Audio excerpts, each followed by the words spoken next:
আসসালামু আলাইকুম রহমতুল্লাহি ওবরকাতুহু।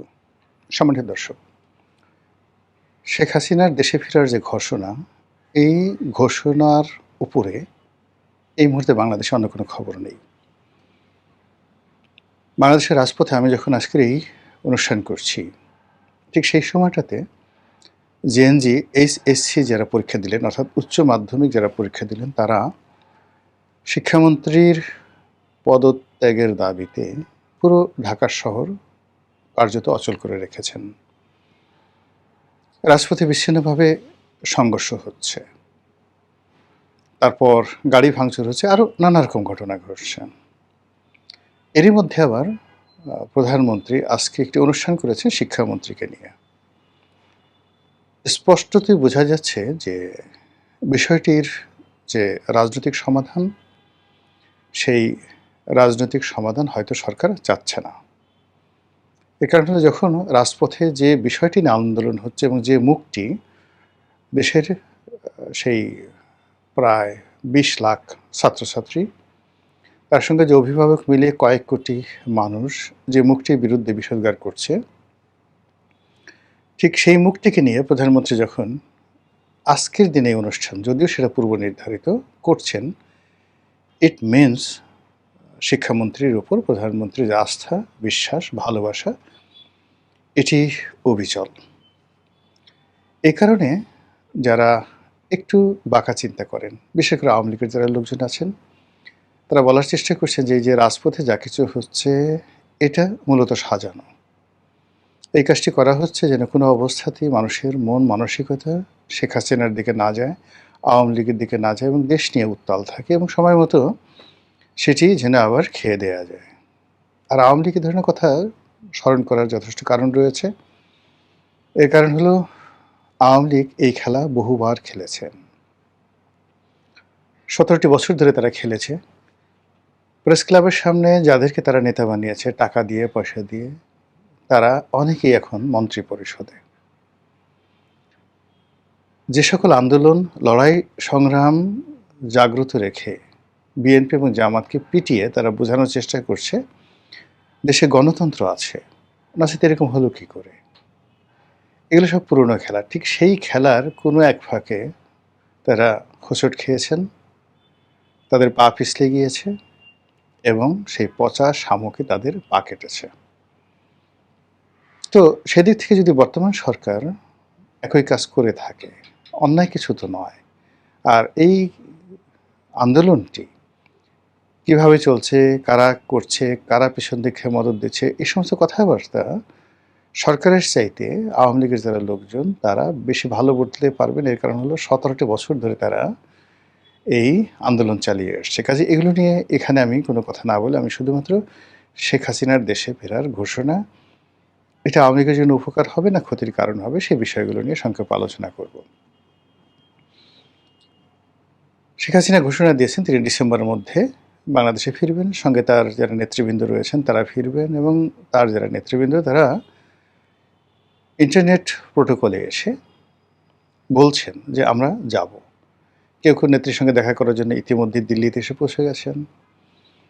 তারপর অনেকে চার্টার প্লেনে করে, অর্থাৎ শুধুমাত্র ইংল্যান্ড থেকে নাকি 10টি বিমানে করে নেতাকর্মীরা বাংলাদেশে আসবেন। তাহলে 747 যে বিমানগুলো আছে বা এয়ারবাসের যে হাইয়েস্ট ক্যাটাগরির প্যাসেঞ্জার বিমানগুলো আছে, সেগুলো চার্টার্ড করে আওয়ামী লীগের যারা লোকজন আছেন তারা যদি একসঙ্গে শুধুমাত্র ইংল্যান্ড থেকে 2 থেকে 3 হাজার লোক আসেন, আরও বেশি আসতে পারবে, 3,000 লোক তারা যদি আসেন, আবার যদি সেই চার্টার প্লেনে করে ইউএসএ থেকে এইভাবে 3-4 হাজার লোক আসে, ভারত থেকে 4-5 হাজার লোক আসে, মানে জিনিসটা কেমন হয় আবার একটু চিন্তা করেন তো। এটা কিন্তু আপনি যে একেবারে উড়িয়ে দেবেন, not like that, because they have money, they have power, they have communication এবং they know how to handle it. এটি বিমান কী করে চার্টার করে, এবং সেই চার্টার বাংলাদেশের এখন সরকারের যারা কর্তা ব্যক্তি রয়েছে তারা বোঝার আগেই এমন একটা ভাবে তারা কোনো রকম ঘোষণা না দিয়ে অলানে ছাড়েন 1 ঘন্টার নোটিশে, 2 ঘন্টার নোটিশে, 3 ঘন্টার নোটিশে ঢাকা এয়ারপোর্টে চলে এলো দিল্লি থেকে। তারপর যাকে বলা হয় ইংল্যান্ড থেকে, আমেরিকা থেকে, এমনকি মধ্যপ্রাচ্য থেকেও আসতে পারে, দুবাই থেকে আসতে পারে। তাদের সেখানে অনেক যাকে বলা হয় লোকজন রয়েছে। এই জিনিসটি কল্পনা করুন, জাস্ট ইমাজিন। হওয়ার সম্ভাবনা 1% যদি নাও থাকে তবুও কল্পনা করুন, এটা হতে পারে। আবার ধরুন এই যে যত কথাবার্তা হলো, ঘোড়ার ডিম কিছুই হলো না, কেউ এলেন না। ডিসেম্বর মাসে তারা জাস্ট জোরে একটা হাসি দিয়ে বললেন যে আমরা 16 তারিখে আসছি, আচ্ছা বা 7 তারিখে আসছি।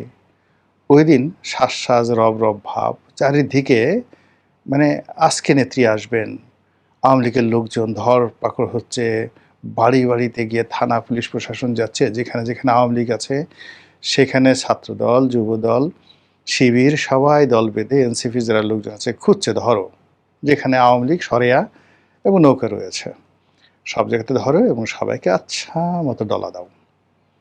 আচ্ছা, এরকম চলতে থাকলো। যারা সাধারণ মানুষ তারা অভিশাপ দেওয়া শুরু করলো, গালাগালি করা শুরু করলো, এবং যাদের যাওয়ার কথা এয়ারপোর্টে তারা কেউ গেলেন না, আর যাদের আসার কথা তারা কেউ এলেন না। তারা বিদেশে বসে বললেন যে শুধু আসতে চেয়েছি, এতেই এত ভয়, আর যদি আসতাম তাহলে কি হতো।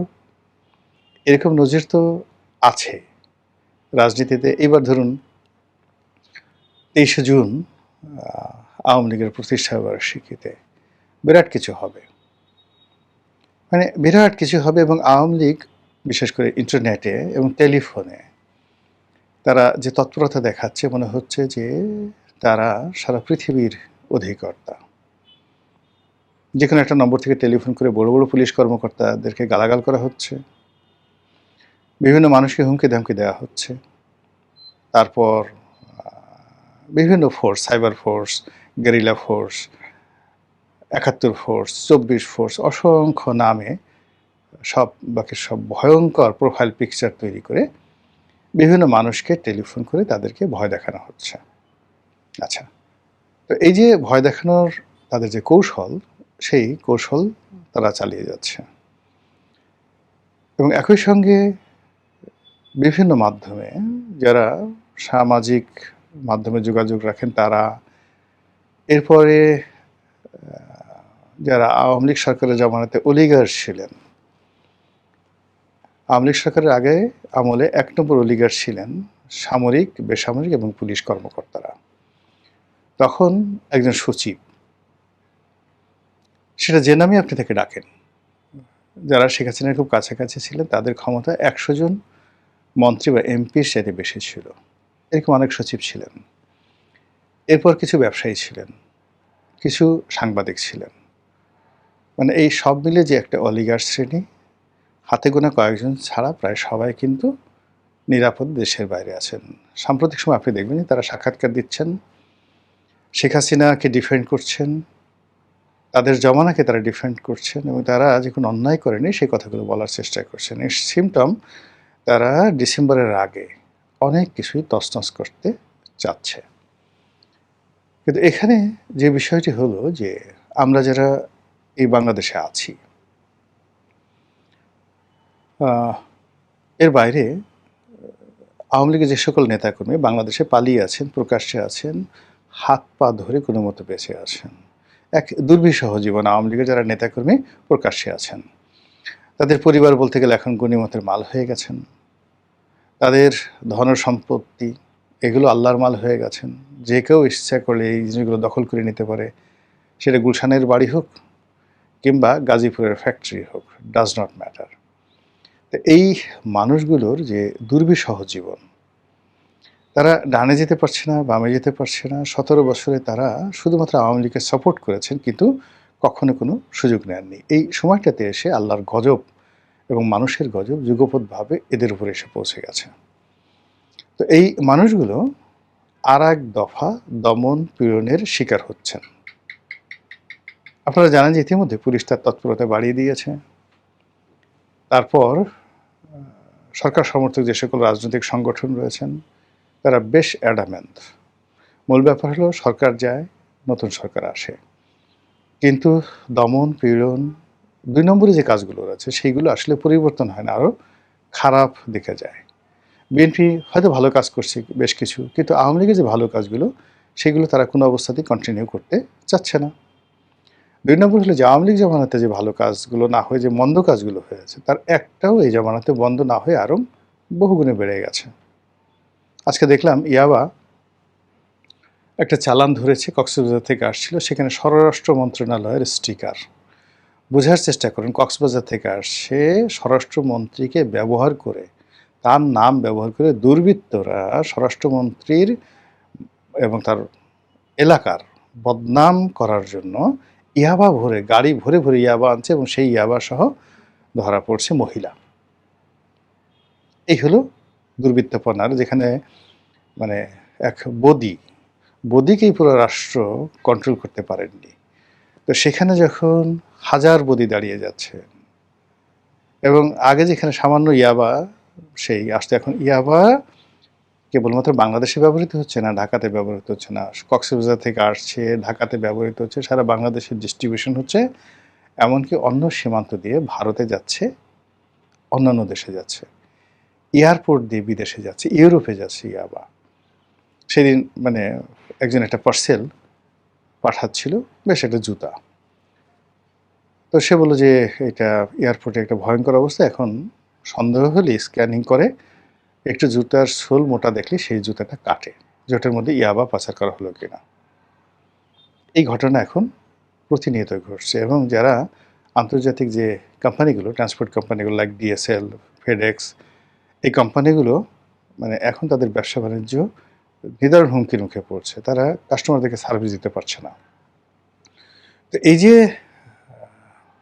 মন্দ কাজগুলোর যে ক্রমবর্ধমান চাপ, এই চাপ আওয়ামী লীগের নেতাকর্মীরা আর নিতে পারছে না।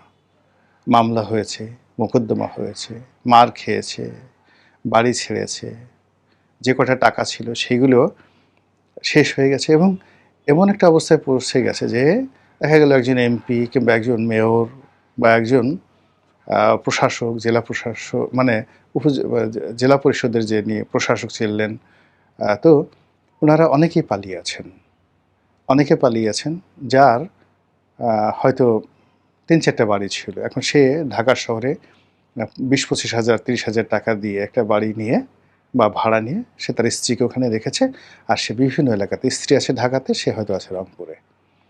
এখন সে রংপুরে নেতাকর্মী বিভিন্ন লোকের কাছ থেকে সে এখন টাকা চাচ্ছে। মেয়র, একটা নামকরা মানে সিটি কর্পোরেশনের মেয়র, তাও কত যে ভাই আমাকে ৫,০০০ টাকা দেন, আমি তো চলতে পারছি না। আরেকজন বিখ্যাত ব্যক্তি, একেবারে বিখ্যাত ব্যক্তি, যার বিরুদ্ধে অভিযোগ সে ৪০০-৫০০ কোটি টাকা সে মেরেছে, সেই লোক দেখা গেল বিভিন্ন মানুষের কাছ থেকে ১০,০০০, ১২,০০০ করে টাকা ৩-৪ জন মিলে সে যেখানে আছে সেইভাবে সে চলছে, তার সব কিছু ফ্রিজ করা, ব্যাঙ্ক অ্যাকাউন্ট ফ্রিজ করা, সব কিছু ফ্রিজ করা, এবং সে মুভমেন্ট করতে পারছে না, চিকিৎসা করাতে পারছে না। এই যে আওয়ামী লীগের যে বাস্তব দুর্ভোগ এবং দুর্দশা, সেই দুর্ভোগ এবং দুর্দশা এভাবে ডেডলাইন দিয়ে, ডিসেম্বরের ডেডলাইন দিয়ে, এটা যদি সফল হয় সেটা এক ধরনের ফলাফল হবে, যদি সফল না হয় আওয়ামী লীগের যে যতটুকু শক্তিমত্তা রয়েছে, যতটুকু গ্রহণযোগ্যতা রয়েছে, আওয়ামী লীগ সম্পর্কে যত ভয় রয়েছে, সেই ভয়টা ২০২৭ সনে জিরো হয়ে যাবে, জাস্ট জিরো। কথা বলার মানে মানুষ এটা নিয়ে কোনো বিশ্বাসই করবে না, মিডিয়াগুলো এগুলো নিয়ে মাতামাতি করবে না, সামাজিক মাধ্যমে মাতামাতি করবে না, যদি ডিসেম্বরে কোনো একটা ঘটনা না ঘটে। আবার অন্যদিকে ডিসেম্বরে কিভাবে এই ঘটনাগুলো ঘটবে সেটাও কিন্তু যারা রাজনৈতিক বিশ্লেষক, তারা কোনো অবস্থাতেই মিলাতে পারছে না, যে ঠিক একটা বোগাসবো হবে নাকি আসলে কিছু একটা হবে। এনিওয়ে, যাই হোক, আমরা দেশের বাসিন্দা, আমরা চাই দেশ শান্তিতে থাকুক, দেশের মানুষ ভালো থাকুক, সব ভালো কর্মের ধারাবাহিকতা থাকুক এবং মন্দ কাজগুলো বন্ধ হয়ে যাক। আসসালামু আলাইকুম রহমতুল্লাহি ওয়া বারাকাতুহু।